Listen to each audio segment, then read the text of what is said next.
మహర్షి వాల్మీకి జన్మ వృత్తాంతమును గురించి ఇప్పుడు తెలుసుకుందాము. త్రేతాయుగము నాటి వారు వాల్మీకి. సంస్కృతంలో మొట్టమొదటిగా వచ్చిన కావ్యం రామాయణము. వాల్మీకి ఆదికవిగా ప్రసిద్ధి చెందారు. వాల్మీకి అసలు పేరు రత్నాకరుడు. గంగానదీ తీరాన ఆ ప్రాంతమునున్న అరణ్యములో ఋషులు తపము ఆచరించుటకు గాను ఆశ్రమములు నిర్మించుకున్నారు. వారిలో ప్రచేతనుడు అనే ముని యొక్క కుమారుడు రత్నాకరుడు ఆటలాడుకుంటూ అరణ్యంలో తప్పిపోయి ఒక వేటగానికి చిక్కెను. అతని కుమారుడుగా పెరగసాగాడు. వేట అతని వృత్తి అయినది. కొంతకాలానికి వివాహము కూడా అయినది. సంసారాన్ని పోషించుటకు దోపిడీ దొంగగా మారెను రత్నాకరుడు.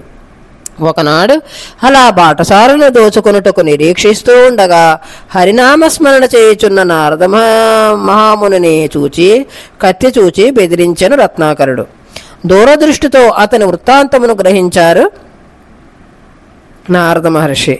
నాయనా, నీవు ఎందుకు దొంగతనము చేయుచున్నావు అని అడుగగా రత్నాకరుడు సంసారము పోషించుటకు అని సమాధానమిచ్చెను.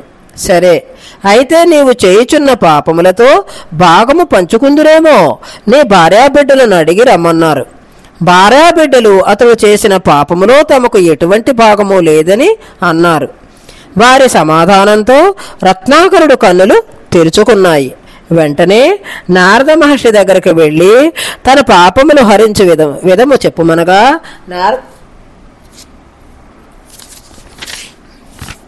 నారద మహర్షి రత్నాకరుడికి రామమంత్రాన్ని ఉపదేశించారు.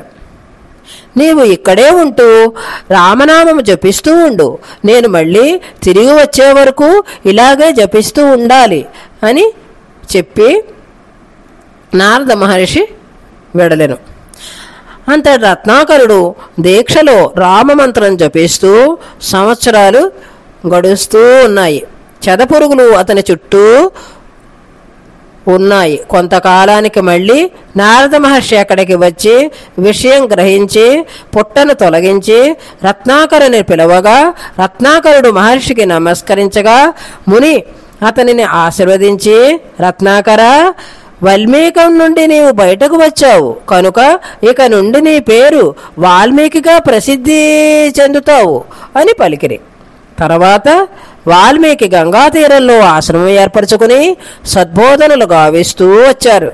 ఒకసారి నారదుడు వాల్మీకి ఆశ్రమమునకు రాగా, భూలోకంలో ఎల్లప్పుడూ సత్యమును పలుకువారు, అందరి మంచి కోరేవారు, సమర్థుడైన నాయకుడు ఎవరైనా ఉన్నారా అని రత్నాకరుడు అడిగితే అందుకు నారద మహర్షి శ్రీరామచంద్రుని వృత్తాంతము వాల్మీకి తెలియచెప్పి వెడలిది.